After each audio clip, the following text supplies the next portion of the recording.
All righty, baby. Boys, it is good to be back. It is good to be back. Boys, I want to see if this resonates with you. So now that we've been podcasting for a couple of years now, were you starting to feel that withdrawal a little bit? Like almost like you felt like you had to get that microphone. You just wanted to speak into something, right? Yeah, the daily routine's real, man. You start feeling lost. Yes. You feel like you're not being heard anymore. You forget the last time you were yourself. I forget everything we've done previously. And in a way, this has been one of the most massive layoffs I think we've ever had. And I mean, little side chat, but Yeah. all three of us had different things going on this week. We're trying to get on, do this show, and here we are. Finally, a little bit past 8:00 on Thursday night, we're bringing it to you. Oh, that's right. That's right, baby. Welcome back to the Red Corner. I got my co-host Slim and Bones here. And Slim, you alluded to this, but we were on a little bit of a delay there, but for good reason. Slim and I, we were down in Clearwater, Florida, had a spectacular trip. We're going to get all into that. And honestly, it feels like the baseball world has just been on fire as far as World Baseball Classic stuff. We got a Jesus Luzardo extension. There's been a lot going on. So we're going to get into everything tonight. But Red Riders, it's nice to see you again. We've missed you. If you are new here, please hit that subscribe button. Please hit that like button.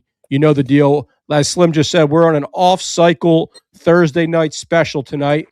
We'll be going back to Sunday night at 7 p.m. That's the Red Corner schedule. We own Sunday nights, 7 o'clock. That's our time. Boys, what's going on? Slim, we're going to talk all about our trip, but how are we doing? I know it's been a hectic week. Bones, let me start with you. I haven't seen you in forever. How you doing, brother? I know. I missed you guys, man. Miss you too. The only thing I had was the video of what we're going to get into later was the Luzardo thing. But, yeah, same old, Mummer stuff's back in the fold. We just picked our theme and all that. So all that good stuff starting. So all the meetings around literally never ends. And you guys never ends. Are you guys, how are you handling trying to run it back? I'm not going to ask you about repeating too much about it. But are you guys going with the whole Eagles? We're not talking about it. It's not or what? How are you guys handling it? I guess we're still talking about it because we haven't had our banquet yet. So okay. I guess that's like the last go around with it, and then we'll reveal our new logo that night. So and you guys still got some time to ramp up. Yeah, it's still the off season, even though you're picking themes. Gotcha. It's like getting a coordinator. Yeah. Yeah, and we're like late to the game with everything. Oh, that's true too. Yeah. That's awesome. Yeah. It's gonna be fun to follow you guys this year and see how it all goes down. Again, like the Phillies, I love that. I think you guys are gonna be running it back all the way. Yeah, no champion layover for the downtowners, boys. Boys, should we just jump right on into the World Baseball Classic stuff? I feel like that's where we have to start. That's the hottest right now as far as timeliness. Chat. Jump in the chat. Give us, if you have any questions, anything you got for me, jump on in. Slim, go ahead. Keep going. Yeah, World Baseball Classic. Before I jumped on, I was with a couple of my students, actually, and we were watching a little bit of the Dominican Republic's team. And my God, that team is incredible, right? They have to be. Are they the favorite? Because at this point, yes. And here's the bad news. Juan Soto is about to crush the season. It looks like that dude's incredibly locked in. But I'm hoping we get a chance to play that team. I'm hoping we run through Team Canada. Obviously, we're going to get into Mark DeRosa, but I think that's kind of like a snake skin. They get to shed now. They get to get back into the zone with hopefully playing well versus Canada. But let's be frank, that Italian team too, looking great. Well, that American team / Italian team, because we're going to get into all that too. So, Slim, you said Mark DeRosa. Let's just talk about this. Let's go back to the beginning, right? Yes. If you're watching our show, there's probably a 90% chance you're well-informed on this. But I'm going to give you the abridged background. Manager of the World Baseball Classic for USA, went on to the MLB Network and had a little bit of a doofus moment, right? He seemingly did not know about the tiebreaker. He said the ticket was punched, went ahead, and then when we were playing Italy, the way he managed was rather passive. I think that's a fair way of putting it, right? As far as hit the lineup, and the way he used the teams. So I want us to be very focused in this conversation here. So let's not go all over the place. Let me start with this. Do you think he knew about the tiebreaker when he put the team out there on the game against Italy? Bones. No, I think he got bad information. He probably thought it was like something else. It probably where he thought it was like no doubt they were clinched to go to the next round. He probably didn't know it was like some crazy defensive. Like was it like a defensive stat with the runs or or something like that? The tiebreaker was the yep. Something crazy, but yeah, he definitely didn't know about that. He thought they were clinched. Probably knew there was a tiebreaker in there, but like it was something where he thought they were in. He got bad information from somebody. Right. Which, Slim, are you in agreement there? I am in agreement with it there. Yeah. The one thing is, it's like he didn't get he got bad information, right? The other way to say it, so I'm not repeating Bones verbatim, is he wasn't given every angle, and he probably just moved on with the angles he said, right? Because what happened was we only really had a small window of criticism until it fixed itself, right? Right. So it's like worst case scenario, the one thing we didn't plan for kind of happened, and nobody was ready for it, which isn't true. Good, True. Which isn't good at all. Perfect storm. Right. But we survived it, fortunately. And I want to apologize because, it happened. Everybody was sounding off. I think I went to Twitter and said he should never have a major league or college job again. And that was just out of line. I was in my feelings, okay? In my absolute feelings in that moment. So I apologize, Mark. I think you're fantastic, actually. I think he's great on MLB Network. Well, here's the deal. I mean, Slim, by the way, don't ever apologize for your passion. But it's almost impossible. So let's just lay it out. We all agree. We all agree that he went into that game with bad information. He managed that game with bad information. So it's almost isn't that almost impossible to believe? It's almost impossible to believe. But all signs point to that. If you knew you had to win that game, there is no scenario where Bryce Harper should not be in that game in that scenario. It was a lefty, righty. It didn't make any sense why Goldschmidt would be in there. And then the way that he was using the relievers, the base running, like all signs point to it just didn't make any sense. He must have had bad information. Not to mention, he said that. So now let's go to the next layer of it. He then goes back to the TV and says, I misspoke, right? He tries to do a little bit of a cleanup. Then obviously internet had their way with this guy. I don't know as far as public lashings go, about as much as you can see, right? Right. So you don't buy the misspoke thing. You think that's just PR? 2030. I mean, not the 2030. Not the 203. We're not there yet. We're just on the misspoke. Because he went to the. I think he's fibbing on that. Yeah. Right. Yeah. I think he's fibbing on that. Got it. But now, since you said it, then he comes back out right after the entire internet crushed him, and he misspeaks. In my opinion, want to hear your opinion. He basically says, "Hey, look, I was being overconfident in what I said." Right? Basically, he's saying I called his shot, and then he said we were 2-0. Both of us were 2-0, which at that point he gets crushed again. Now, right. where are you guys at on that? That's how I speak. I'm all. It happens when you're sitting there talking when you're confident and brash, and that's who Mark. That's his personality. So I don't believe that he misspoke the first time. The second time, yeah, because he's just talking fast, and you're not thinking. It doesn't matter if you're 2-0, 3-0. You're kind of just thinking, do I got to win the next one?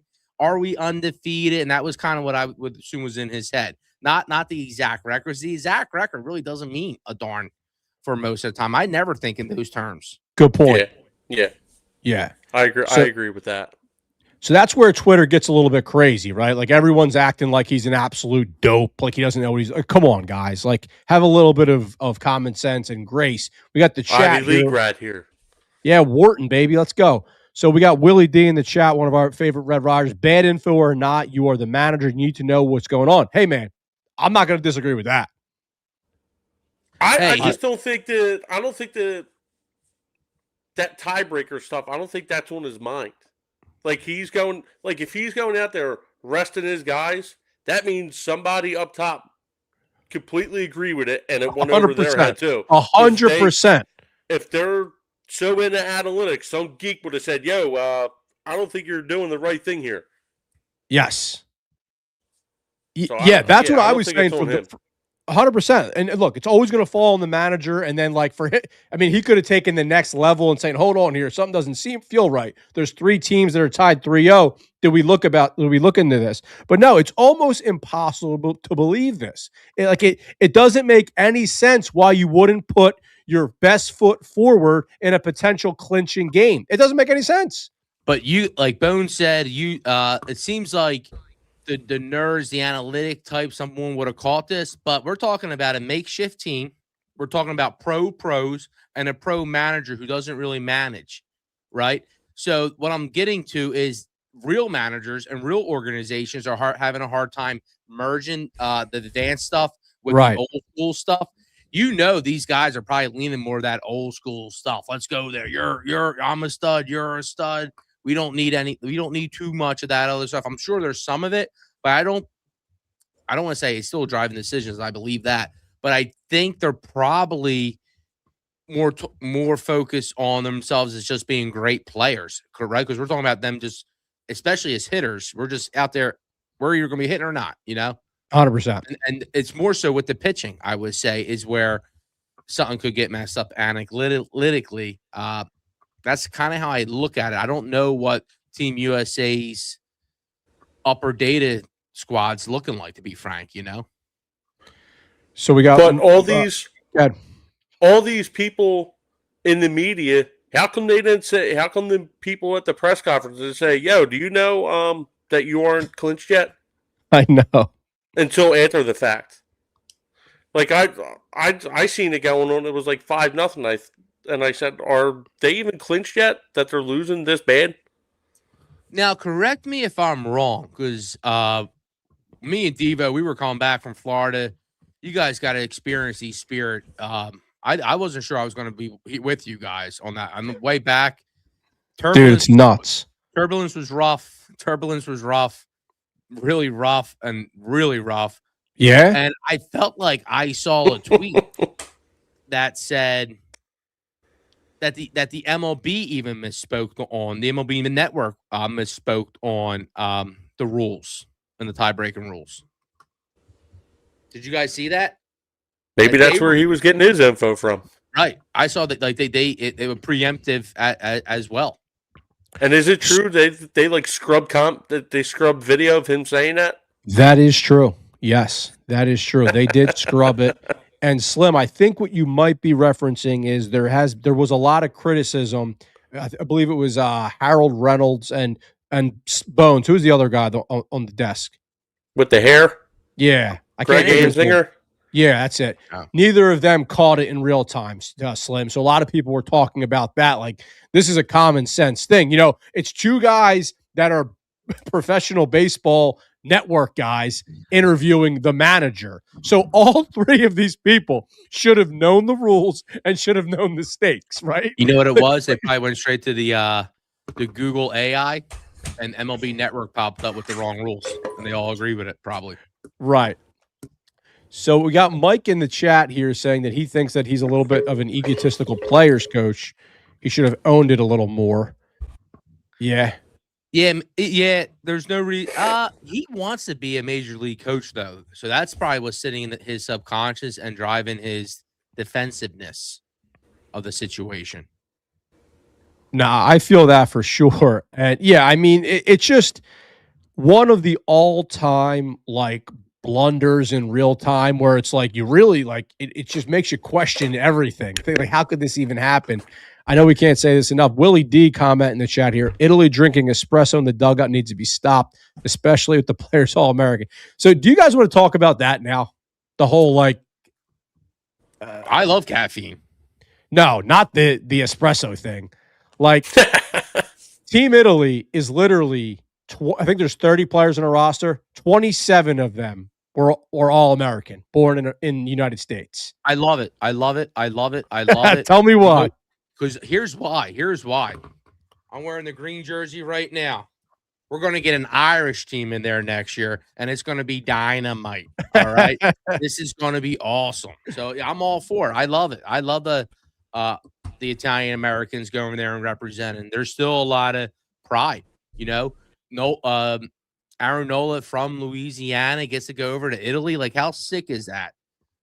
Like, that's awesome. I like if being an Irish American, if I got a chance to play for Ireland in some kind of thing, I absolutely would. Absolutely would. And it's even better if you get a chance to shove it against the country that didn't want you on their national team. Well, I think your last point is the biggest point, right? Because it's no way. Because we know no way what?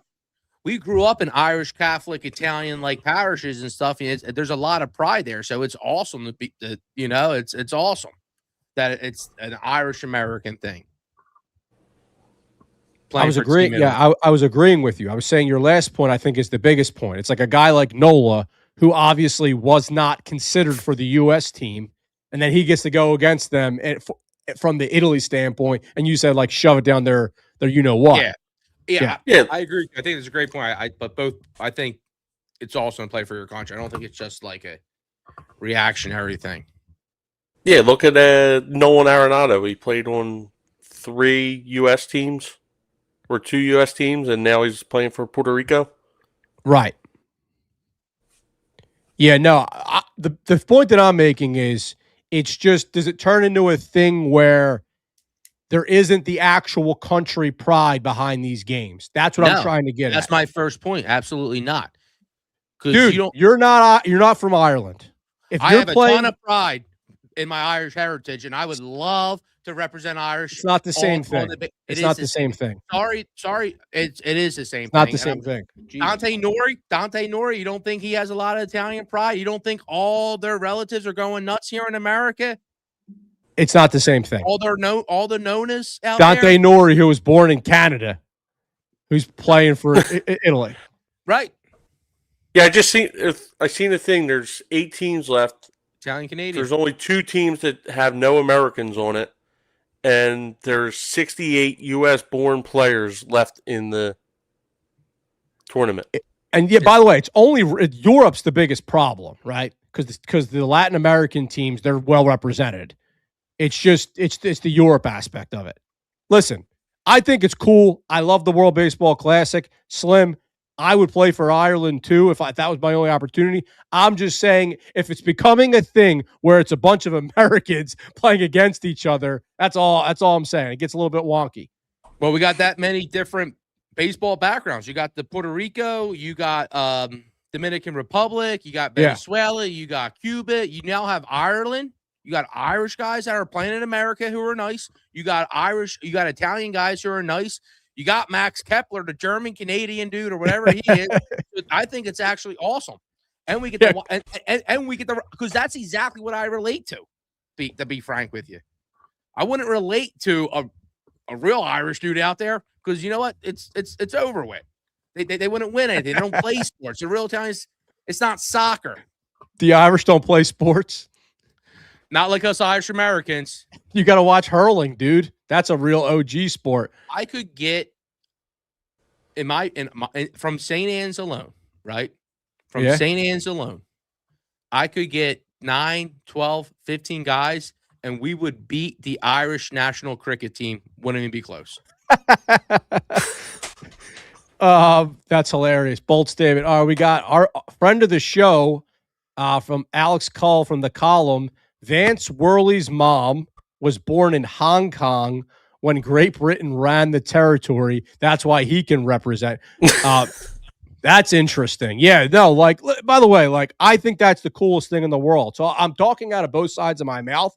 I'm more so just concerned that I don't want this to turn into a bunch of Americans playing against each other. I love the fact that there's Australian dudes out there playing the game. I love that. Yeah, competitively though, it will be like softball with some of these countries if we didn't get the get the real ball players in.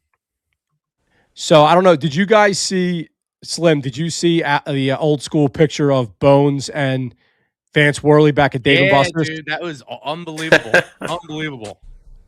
And thank you for that shout out, Alex. Coach was just talking about working there recently. I think you said it was 150 pounds ago.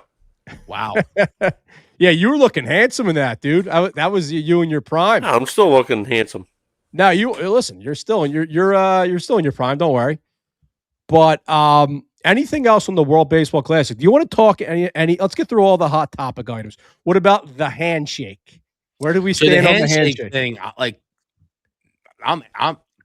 that was Kyle Rye. Like, it's weird. All right, it's just. Let me hear your weird. opinion. I think it's just weird. I think he was trying to be a hardo, you know? Yeah. And from there, it's like, I don't get it, you know? I just don't get it. I'm wondering how this locker room is going to be afterwards with those two. I'm curious where Bones lands on this one. I'm all for it, man. I know it. And I think it started with the last World Baseball Classic. Someone did it. But I go back to the 08 U.S. Olympic team basketball versus Spain. And that story where Kobe Bryant says, yo, we're going to start the game. Pal's going to do this. I'm going to run through his pick. And they all thought he was joking. And when he did it, he ran through him because they said, no, that's your teammate. He goes, no, I'm playing for America today. He's not my teammate. Yeah, and he ran right through him. This is a little bit different. That's what it's all about. You're talking about the pride you're talking about? That's pride right there. No, Raleigh wasn't trying to make a statement at first. Kobe went out with that. I was premeditated by Kobe. Raleigh's not premeditated. It's what he should have done. Yeah, it was. No. This is what he should have done. He should have done the handshake. He should have buddy with him because you keep your friends close. You keep your enemies closer, right? Preach, brother. He's the catcher back there. He could do a lot more manipulating. It was a mistake. So Slim, I didn't know we were going to be on the same page on this one. And we got Mike in the chat saying he was being a red ass like Scherzer. I love it, red ass. I like that. Have you guys ever heard of red ass? Is that a Southern thing, Mike? I like that. We might have to use that on the show. Red Riders, red ass. There you go. It works. Here's the thing. I completely agree with you, Slim. Hardo move. And I was battling with a few people on Twitter about this. Listen, I get it. We all played baseball here on this panel. We all played baseball. We understand it's not traditional where you go up and shake the catcher's hand. I get that. However, if your teammate goes to shake your hand for whatever reason, because he hasn't seen you in a while or for whatever, it's odd to not shake the man's hand. It would have been a non-story if he just said, hey, what's up, brother, shook his hand. Everyone was saying online, oh, he shook his hand. People are going to say that, oh, they don't care. They're not being competitive. What are you talking about? Do you honestly think that if he shakes his hand, they're not going to try to strike him out? Like, come on. Crazy town. And like I said, exactly. There's multiple ways to go about it. I guess it does depend how you grew up playing and how you go about trying to get advantages on certain people. But you always want to be unpredictable. And if I can predict that you're going to be a red ass, then it's predictable. Right. I want to add one more thing with the World Baseball Classic. Yeah, go. And I'm sorry, I'm circling back to the Dominican Republic team. But the way these teams are playing, the enthusiasm, the stunting with the homers, it's only a matter of time till we start seeing that more and more in the MLB, right? I think we already see it more. Of pushback. You're gonna get there's dudes are gonna get hit with balls. I was saying, I was talking to friends today, like, oh my god, but a lot, especially the young kids, that's what they like. They do, and since the baseball is so hot right now, it would be kind of dumb not to have a strategy to slowly do something there. I think we already see it a lot. You think so? Yeah. I think I've been seeing it a lot in the world. I think I don't know. I'm going to be paying attention to it this season. So I think it wasn't a non-issue really for me. The pimping, the home runs, bat flips, whatever you want to call it. I think it's strictly got to be a situational thing. We can't turn it into you're doing it after every home run because then it takes away from the actual moment. But when you have an extremely passionate, Rhys Hoskins bat slam, nothing better than that, right? Like he literally couldn't control himself in that moment. That's just what his body made him do, right? He had to just slam the shit out of that bat. So stuff like that, I think that's completely fine. with Tatis and all these guys are doing. Listen, they got a lot of swagger, those Dominican dudes. There's no denying it. Yeah, it's going to be crazy. It's going to be the World Baseball Classic has been captivating. It's been awesome. It's been awesome. Anything else? I like it when they come out of like after like a big home run, like the Tatis home run he had the other day. When they come out of the dugout a little bit, because they do it in the college, at the college level a lot where you see them. I like that. Yeah. That I think has got to like keep to like the minimum, like in the big situation. Maybe do that a little more. I want to be against that. Right. Because you don't see that a lot in baseball until like the playoffs. Like the Hoskins homer, they were out of the dugout a little bit. Usually, you never really see that. Good call. Anything else in the WBC, boys, for now? No, man, we beat that one up. Yeah, no, that was a good one. So let's transition to the Lizard King himself, Jesus, as Slim calls him, Jesus Luzardo. We were talking all offseason that the Phillies had their Ranger Suarez replacement in Jesus Luzardo, and now that officially came true. We were talking how we wanted the extension. We wanted a Ranger Suarez type extension. Check the tapes, and that's exactly what we got. 5 years, $135 million. Bones, what are you thinking here? I know you were pumped about this. What else you got for me? Yeah, it dated back to last year when they traded for him because they knew Suarez's deal was up, and it's just the guy proved himself. He had a little injury trouble that one year with his back, but obviously everything's good. I'm excited for him. He had a great year. Last year, besides that little stretch where he was dog poop because we went to the game when he started that. And, that's the Whitey game. Yeah, that's the Whitey game. Yes, it was. Yeah. We walked into the game, it was 9-0. But yeah, other than that little like 5-game stretch, he pitched awesome last year. I can't wait to see what he's got this year. I think it's a great deal. He's fantastic. He's proven himself. You guys already touched on a little bit of his history there, but last year he was healthy. What did he have? 36 starts, I think it was. He had a little bit of a rough stretch, like Bones said. I gotta tip my hat to Dombrowski. After the offseason of getting dragged, right, he ends up bringing back Schwarber on a number we mostly all liked. Maybe not the year, 5 years, but for the most part, I think we all liked it. He brings back Romuto. Again, the number wasn't terrible. You did get the extra year there, but what are you going to do? Right. And then, now this, after losing out on Bichette, we said, look, get the Luzardo thing done. He gets it done. The number is under $30 million. We were talking 2 weeks ago, if Skubal signs and then Luzardo comes off a great year, right, that number easily balloons over 150, probably lands around who knows where it could get, especially if you get two bidders. Nola type. A Nola type, right. But for me, the biggest critique I've seen outside potential, the off chance of some injury is his age. He's 31, right? Who? How old is Luzardo? He's 28 now. 28? All right, so he's still fine there too. Yeah, so no, the age is a home run because he's 2 years younger than Ranger. He has less of a back situation. He's got more velocity. You've been on the back thing for a while, so obviously that's something we're going to closely monitor. But yeah, I mean, there was some skeptics out there that the Phils basically, they might have gone all in earlier than you would have seen because Luzardo doesn't have that much of a precedent, right? And obviously he hasn't gone over X amount of innings that many times. It's really never been 2 years. Yeah. That's the biggest thing. Yeah, and like Alex brings up in the chat here. His ERA was close to 4. He did have that stretch. So we want to throw that stretch out, but there was those 2 starts I remember vividly were very, very bad. Oh, those 2 starts. It was literally 20 earned runs in 2 games. Insanity. And to Alex's point, we're talking about. I'm trying to think what's up with his back. His back basically is a repetitive thing, just like it's going to be with Wheeler's repetitive thing.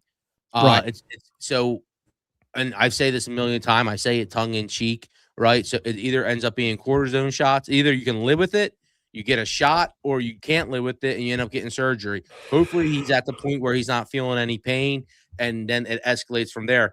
But with 5 years, hopefully we're not having this conversation at the end of next year and he's gone for 3 years. I feel like we will have probably a more productive, healthier Schwarber and old Remuto than the Luzardo, because there really is a clock. Every time he pitches, just like a basketball analogy, Joel Embiid's knees, right? He only has X amount of jumps. So he's going to eventually probably re-injure himself there in the back.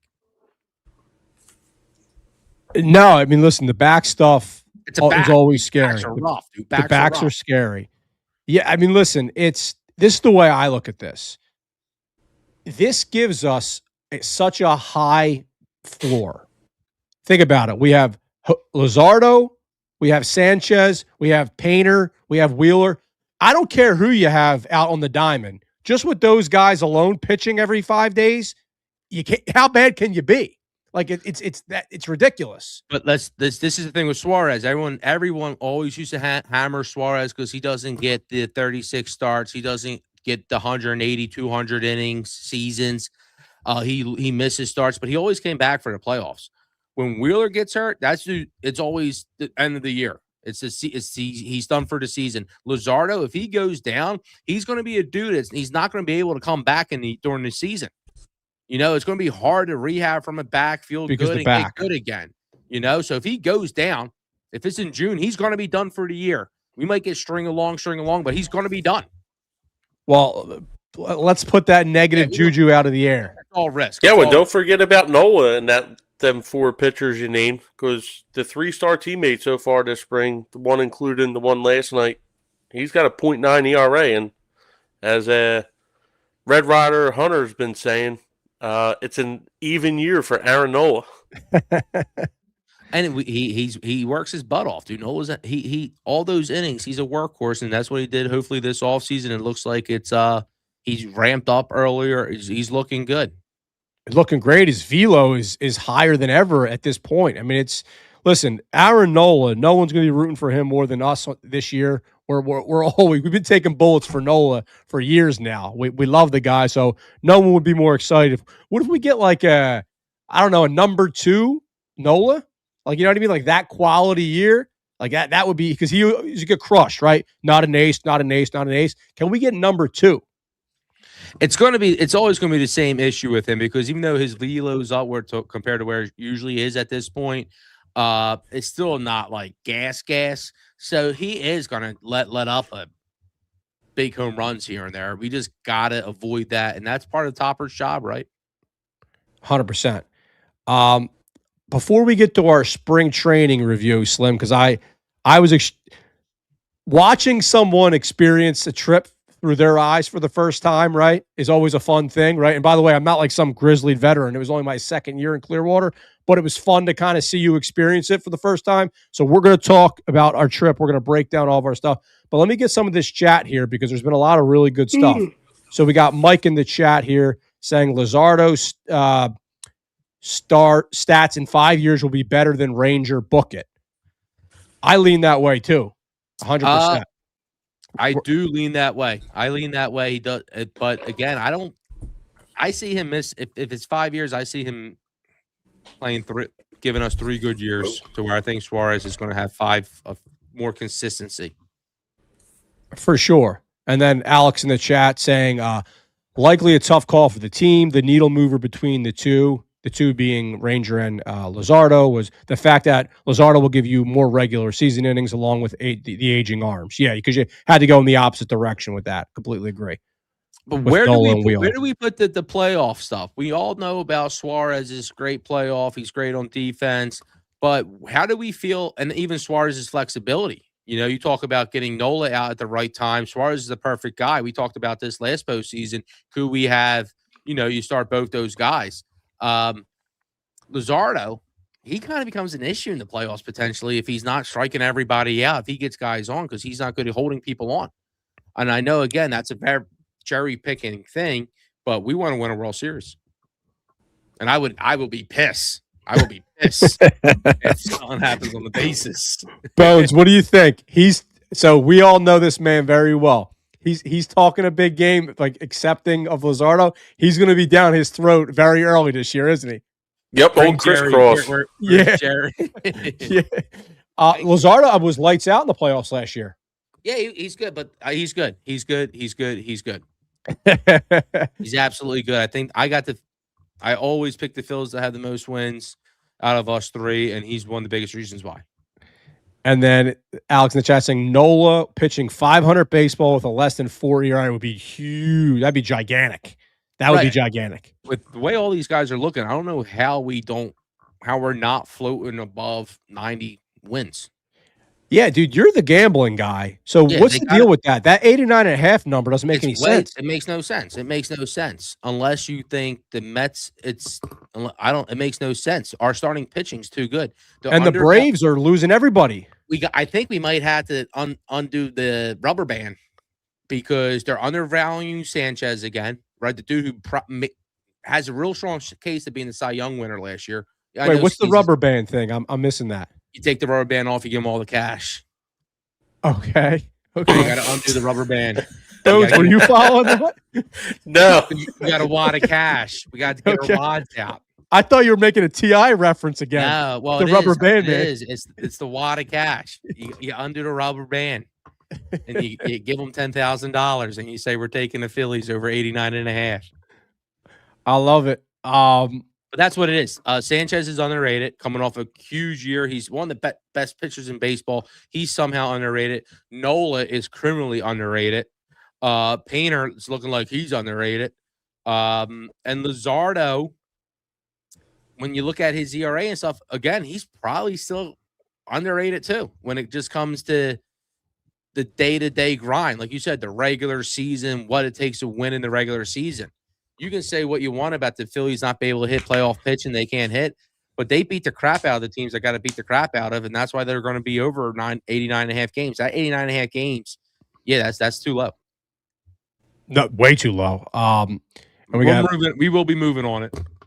So Mike's saying that 95 wins this year and the Mets will Met. I would love that. I was saying earlier to the boys before we jumped on the stream, I'm hoping that Soto gets the Trey Turner treatment, right? Whereas he kills it in the World Baseball Classic and then struggles during the regular season. So I'm pulling for that for him. Slim, let's talk about this. Let's talk about this Clearwater trip. Yeah. So Clearwater what was your? I mean, you were.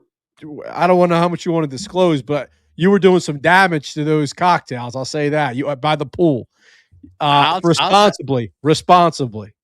I'll tell you what. We walked into the stadium. What is it called? Baycare Ballpark. Baycare Ballpark. They warned us. They said they carried out 5 people in stretchers yesterday from this place. I saw 2 people get carried out in stretchers. That Saturday with the heat, I'm 35 years old. I felt like I was on spring break again. By the time I got out of that 1:00 baseball game, it was crazy. No, 100%. So I want to hear your awesome. Bumping into people. It was great down there. 100%. It was great. So give me the review. I like to separate the two. There's 2 experiences, right? There's the baseball experience. There's the Clearwater Beach experience. Obviously, there's some overlap. But what was your review of Clearwater, the beach, and all of that? Beautiful, beautiful, beautiful. It seems like a great place if you like to go sailing or if you take out a jet ski. Where we stay, Shepherd Resort was awesome. Yeah. It had the beach and the ocean right there. It had obviously the pool. It had access to drinks and food. It had live music all day. It had that soft guitar music. And then around 8:00, it got into, your classic boomer rock and roll cover band. And then at 12:00 to 2:00, it was like being at spring break with a bunch of Penn State students. So it was awesome fun. You have to be hydrated being a Northeastern person going down there. You gotta start hydrating. I do compare it. Yeah, it has those Key West vibes. We were drinking the Dirty Bananas. Yep, they're one of my go-tos. Yeah. So my biggest takeaway was I truly had no idea how nice the Gulf was going to be. I know it sounds dumb. Like I lived down in Florida for a couple of years, as you guys know. You went down and visited me. The Gulf's just a different vibe. Like when you hear Florida culture, I really do think like the Gulf is what captures that. Florida's gigantic state, right? Gigantic state. There's a lot going on in Florida. So, that means something different to everybody. But the Gulf is ridiculous. It's so nice. You got to check it out. Going to a game is a lot of fun. It's almost like it's like spring break meets opening day. That's what I always say, right? Amazing sunsets. The one thing is and correct me if I'm wrong, but at the ballpark they don't do the live batting practice, which I think is a missed opportunity. That down there, there was a lot of people hanging out beforehand, but I didn't see really too much batting practice. We were there, I think, almost 2 hours beforehand. If you go there, I would get there early. I would hit the store if you're looking to buy things because the store gets crazy. Yeah, they got a bunch of cool stuff. I got these glasses for like $15. Let's go. Yeah, it was awesome. But the store was crazy. Frenchie's gets crazy. There's people that have their routines down. So yeah, be on your toes the day you go to the game. Be on your toes, and wear that sunscreen. In the chat, it said looks like the red corner's Irish skin held strong against the sun too. Yeah, it did. Alex, my wife is constantly spraying the sunscreen on me. If not, I'd be crushed right now. So the final thing I want to talk about, Slim, is our trip to Dunedin, right? We had a nice little double date, if you want to call it. We took the wives to Dunedin, which is a town a little bit north of Clearwater. That's where the Blue Jays play. This place is really nice. This is more of like how would you describe, like a cute date night spot, right? Yeah. Again, a lot of good spots. Super walkable, very walkable, and everybody's chill back and relax. So like, there's trolleys that are running you places. It's very laissez-faire. It was great. It was great. And Dunedin had a lot of little shops too. So. Yes. So Dunedin was more Key Westy than the other places. And as I'm sitting here pulling this up, so we actually ran into, we were at the Salty Soul, which is in Dunedin. This is a cool little spot. $2 beers. We haven't had a $2 beer since like McFadden's in 2000 and what? Right. 14. They did have $2 beers. They had $2 beers, which did not fit the vibe at all because this was kind of a cool spot. And then both of us heard $2 beers. We're like, all right, sign us up. And then we ran into the mayor of Wildwood. Oh my gosh! Yeah, you're right. Ran into the mayor of Wildwood when we were there. Literally, the mayor, right? Yeah. It's funny. We're talking to him. He's telling us what did he say? He went to Archbishop Ryan.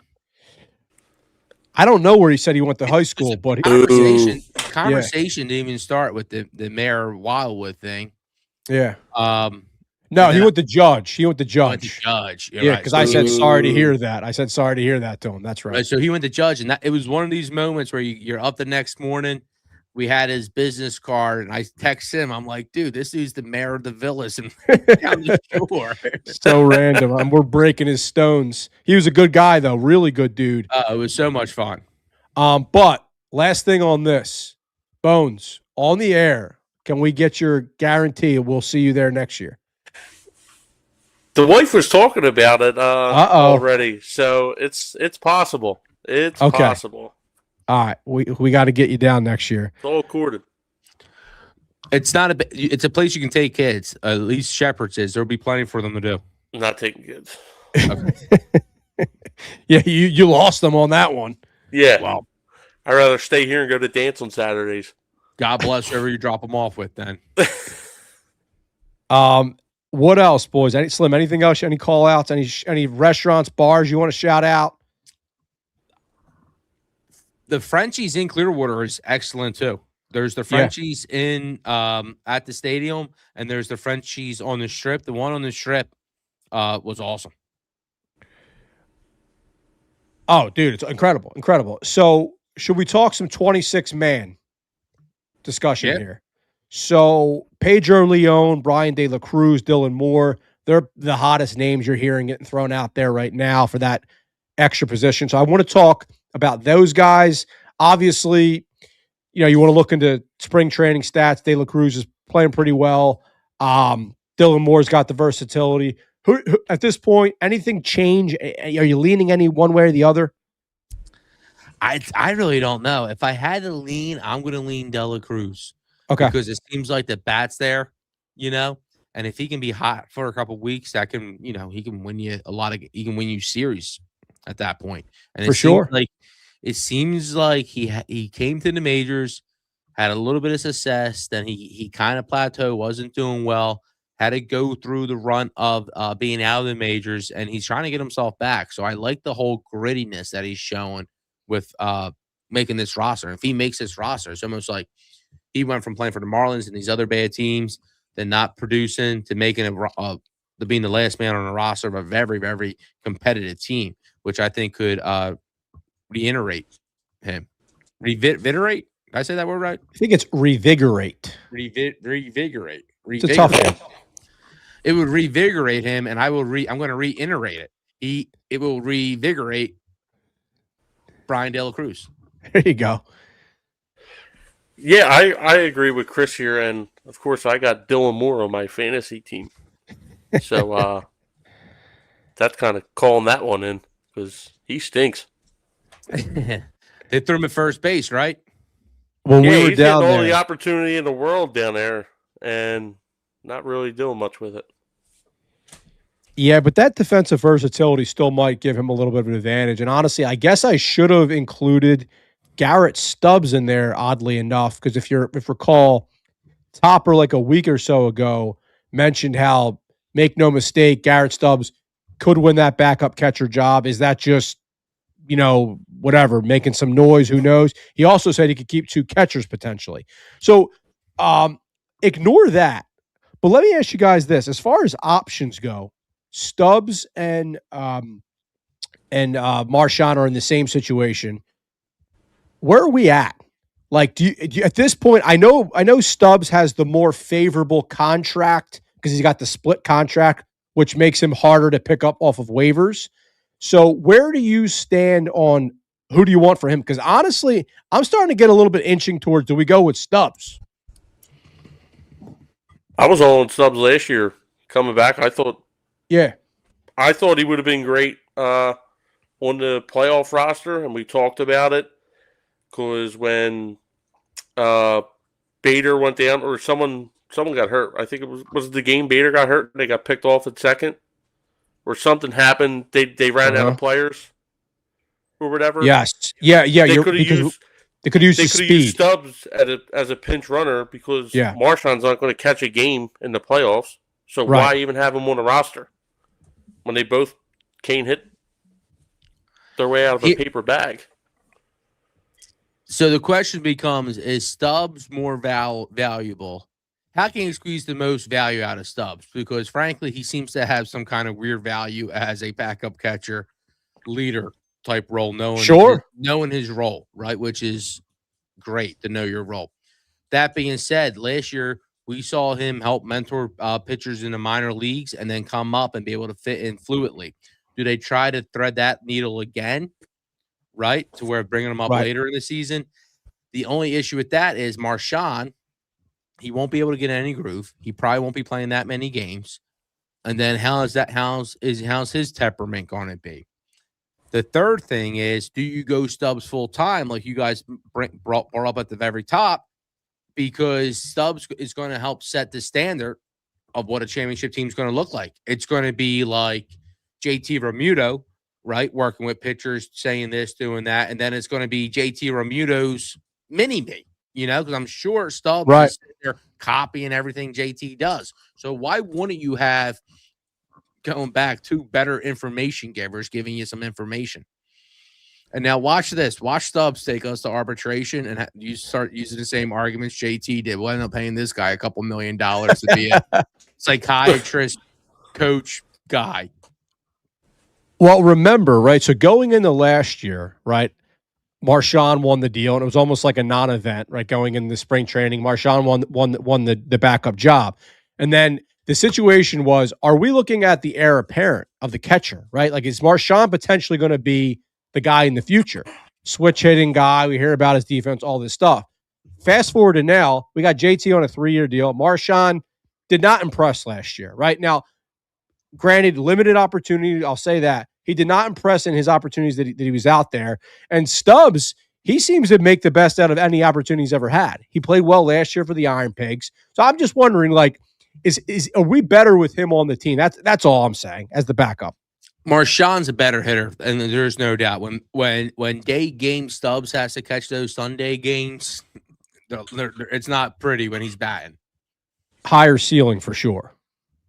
And I've seen a few glimpses of a higher ceiling relative to Stubbs with Marchand this past spring training. This current spring training. Yeah, so I'm all for Stubbs.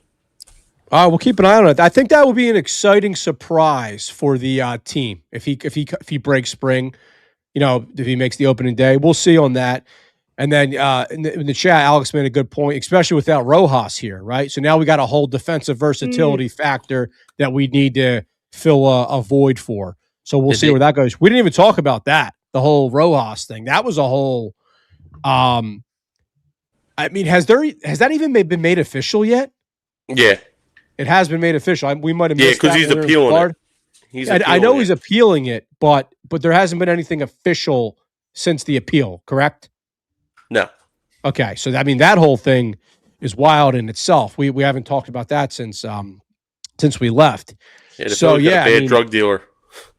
Right off the bat, if when Topper puts the final roster, when he tapes it to the locker or whatever, and Stubbs' name's there, everyone's going to be going nuts. Yeah, right. Yes.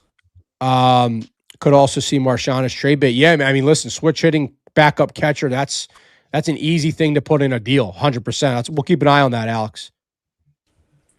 We got Mike saying it sounds like weed. Oh, Jesus. Anything else, boys? What do you got for me? Chase Utley, Wall of Famer. Ooh, oh, there you go. I was waiting for you to bring it up. August 7th. Get to the Toronto Blue Jays. We're going to the game on the 8th. I know. Home run patrol. But, they'll have a long weekend, so we'll probably see them that night as well. What do you think about some of the narrative going on about like how the team should have went all in together and all that stuff? Because it does feel odd that it's and listen, I know when did Chase retire? 2016 maybe ish. That sound right? 2016. This is his third year on the ballot. His third. Oh, so then it would have been. That'll be 8 years removed. Okay. So I'm not too far off then. Yeah. But it just feels weird that he wasn't in there yet. You know what I mean? Like, I don't know. So I don't know if you guys have any thoughts about that. Them all going in together. I think they're like Rollins just won in. Yeah. Last year, so I think they're kind of going in an order. So that's fair. We'll have Utley this year, and it kind of makes sense. I seen someone write about it. With him possibly going in the Hall of Fame next year, kind of separating the two, because then they would have the Wall of Fame, and then like once he gets into the Hall of Fame, they're going to retire his number, because that's what the Phillies do. So that's going to be another weekend for him. So they're separating it. We'll probably do Howard next year. Oh, for sure. For sure. Yeah. And then Hamels, and then go on from there. And correction, 2018 for Chase. I just looked that up while we were talking. So here's a good question. Which of the current Phils will make the Wall of Fame? What do you guys think? Remuto for sure. Okay. And honestly, I don't know about. There's a lot. I feel like going back to that 89.5 game total. The only way we don't go above that is if Harper stinks. Okay. That's the not that if he stinks, if he's just not, if he's not where he should be. So, but I go back to that because Remuto's a lock, Harper's probably a lock, but we got to see how this plays out the second half. Harper's a lock. Harper's a lock. Yeah. He's a lock, but when you go up there, it's going to be one of those things like we don't want one of those, dude. We don't want to have have a World Series. He has haters. Half the fans seem to hate the dude. Well, if he doesn't win, it's going to be ugly. It's going to be uglier for Harper than it will be for Schwarber. If Schwarber gets 500 home runs, everyone's going to be happy and not blame this dude for no World Series losses. And he's going to most likely, I think, achieve that. Bryce will probably can get that too. We'll see what happens. They both have a really good chance of 500 homers. When Bryce gets to 500, that changes things too, obviously. Bryce has a way better chance of making the Hall of Fame than Schwarber does. But wait. You're talking about Hall of Fame or Wall of Fame?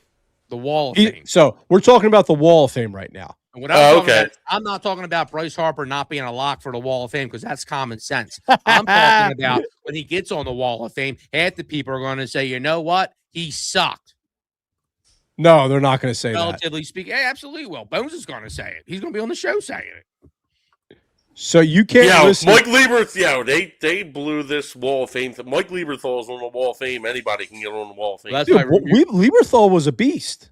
Dude, go look at Lieberthal's numbers. Put some respect on his name. That was all we had. We had episodes before. You don't got to go on the Wall of Fame every year. That's fair. I think Lieberthal is the bottom tier of a Wall of Famer. I really do think so. He was our catcher for like 8 years. Jim Thome won in the Wall of Fame. He played that was 2.5 years. I didn't like that. Thome shouldn't have been on the Wall of Fame. Started changing rules. It used to be. I think they're both Wall of Famers. Thome shouldn't have been. He wasn't here long enough. And I loved Thome. Loved him. Wasn't here long enough. Yeah, but Thome he was signature when he got here. That changed a lot. You're right. He did. I mean, that was those 2 years with him were so exciting. He was Lieberthal, Randy Wolf. It's 1998. They were the guys. So what do we got? We got Harper, Schwarber, Nola. And who has Nola definitely. Nola definitely. Sanchez, Wheeler, JT. That's 6. I think Sanchez is on his way. Sanchez is well on his way. He's going to have to. I think he's got to put together a couple more years, which he should. Yeah. Well, I'm projecting here. Okay, I got you. I'm sorry. Then I agree with everything you just said. 100%. So Nola's a lock. You named 6 guys. Yeah. And how many made it from the 08? Right now, just Rollins. No, not true. But Barrel's in. Oh, Paparol, yeah. Yeah. Because and Utley. If this era has the more people in, it's going to be interesting. The good news is, did you guys see the stat? And I'm sorry, that's a good point. Did you guys see the stat? And I forgot who sent it out. But I'll find it, and kudos to the person because it was a great stat. It might have been Alex. No team has had this many starters. I think it was 6 or 7 starters return for 3 straight years. And the only Jason Stark. It's Jason Stark. Yes. And then that was an incredible stat. I think the one team that did it went to the World Series. So we're in that position. We would even have Nick Castellanos. We'd be running it back even more so, if not for his dilemma. And that continuity is huge. Yes. Yeah. No, that good call out there. They're just I think it was continuity measured off of plate appearances, right?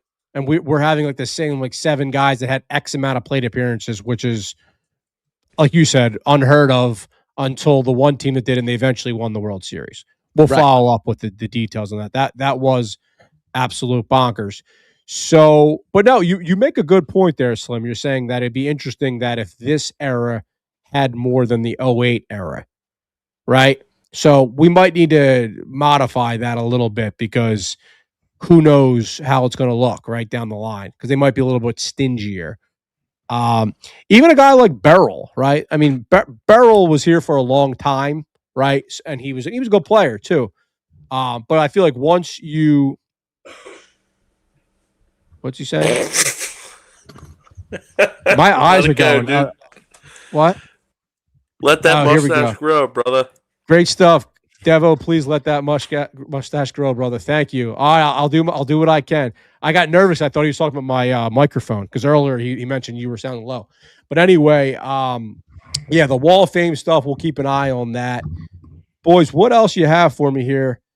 Any closing thoughts? Yeah, my closing thought would be, like I said, these guys are playing for their legacy. They've been together for a while. They're going to be here for another 3-4 years of this core. You know, you see the pitchers are all locked up, I think, for the next 3, 4, 5 years too, a lot of these guys. And their approval, they all are going to make the Wall of Fame. Cool. Where's their approval rating really going to be at the end of the time, though? That's what I'm ending on. And I think it's going to be high. I think this is going to be another great year. Hopefully they can finally win, man. So Bones, before you respond, I just want to say one thing because you mentioned the approval rating, Slim, and this has been really jumping out to me. The Bryce Harper stuff, and I constantly remind myself that, listen, Twitter is not real. It's not a real place. It doesn't represent the real world. It only gives you a snapshot to a certain extent, right? But now Harper has officially entered like almost the haters just look for any opportunity to chomp at him territory, right? And what I want to know from you is, do you think this is just all a function of him going on those talks and talking about, you know, bustling with the boys, all that different stuff, and then now everything he does, like he mentions the Olympics, people are hating on him. He's not playing phenomenal in the World Baseball Classic. It's just like this opportunity where everyone's looking for any opportunity to jump on him. What do you think that is, Bones? And do you think that will go away with like 2 weeks of baseball with winning games? Yeah, I think he's got to. I think it's because he doesn't think like he's against what Dombrowski said with the elite comments. He hasn't been elite. Also, he didn't say he wasn't elite. Just said he wasn't elite this year. Like he's got to get back to it. It's the numbers are the numbers, right? And he's got to start. He's got to back up what he's been crying about all winter and go out and do his job. And he's going out in these podcasts. So yeah, that's the stuff he's got to live with. And I just think people like Chris are saying, like, keep on hearing about Bryce Harper. I talked about it last year. Outside of that, Bedlam at the bank, what has he really done for you? I mean, 25 and 75. That's what he averages. That ain't elite to me. Haters gonna hate. God, you went to the wrong guy, Devo. Haters gonna hate. So Slim, what do you think of all this stuff? Is you think it's just the Twitter, the Twitter scoundrels? I would have to look at it closely, look at the records of who was tweeting what. But if it's local, anything local, I think it's a relative thing. The Eagles, they're bringing in that energy with the quarterback position, and they view Bryce Harper as the quarterback position to get that hate out on, right? Fair. And then and most people, if you're an Eagles person over a I like that. I want to give you a couple like points for that. What's the around the horn? Yeah, that was nice. I like that. And then if you're an Eagles fan more so than a Phillies fan, you probably are feeling jaded because you hear your quarterback. You just get to hate. They've won a Super Bowl, right? Right. And you can say they haven't won yet, right? And then obviously, I think there's probably the basketball fans who are upset with the Sixers, and again, they want to also get their hate out. And they all, pity likes company, misery likes company, and our stars in these other sports sometimes are getting it, and they want to bring it over to baseball. But baseball is a different vibe, so they can go kick rocks. 100%. And so while you guys were talking, shout out to our boy Alex. Alex, we're gonna do our intro soon where we get you on the show and have you kind of introduce you and talk through some stuff. But Slim, the stat that you were referencing earlier, the Jason Stark thing, he just sent it over. So I'm gonna just read this so the listeners have context. So this is regarding the Phillies. No team in recent history has brought back this many players of the same players this many years in a row without getting a World Series trophy out of it. So it says here, the same 7 regulars for 3 straight seasons, 3 years in a row now, all 7 of these Phillies position players have gotten at least 425 plate appearances. Bryce Harper, Kyle Schwarber, Trey Turner, Real Muto, Bohm, Marsh, and Stott. So there you have it. So all 7 of those guys have gotten 425 plus plate appearances, and that usually ends in victory, as you noted earlier. How does that make you feel? Because I would the second hand on that, I would like to see how many if it was 3 straight years, how many of those 7 going into year 4 got 300 at bats again?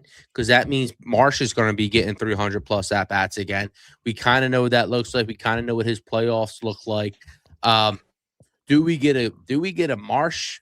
I mean, I know we've been saying it for years. Yeah. But if Marsh can be better and Kemp can be good, we now have a situation where Kemp can be like this pitch hitter Dobbs type, right? If he could figure in some situations, because right now they're saying that's the competition. Marsh, with the consistency of the last 3 years, he has the advantage. And I think this best Phillies team probably still has Brandon Marsh playing the majority of the time in left field, even though, I'm Mr. Otto Kemp all day long. I love the kid. You do. And listen, I've confessed my sins on Brandon Marsh. I'm going into this year with positive Marsh energy. I truly, I'm not even doing a bit here. I'm trying to go into here with like a fresh slate. Let's let Marsh just have a year, and I'm not going to have any hater energy because he's my guy. He's your Nick Castellanos for me. That's Marsh. Right. So I'm trying to give him a clean slate here. Boys, anything else? You want to close it down? Bones, anything closing thoughts before we? No, we're 2 weeks away, baby, from opening day. Can't wait. Can't wait. 2 weeks away from opening day. Guys, stay on the lookout. So again, this was an off-cycle special Thursday night episode. We had to jump on the mic since we haven't been on since our trip. We'll be back Sunday night live, 7 o'clock. We have a lot of exciting things coming in the near future. We're going to have Alex Call on the show. Alex, thank you for being such a great addition tonight. You added a lot of value. We're going to have a lot of cool stuff coming with Chad Durbin. Chad and I have been about a back and forth. A lot of cool content coming your way. So, Red Riders, if you are still here, please hit that like button. Please hit that subscribe button. We will see you soon. Go Phils.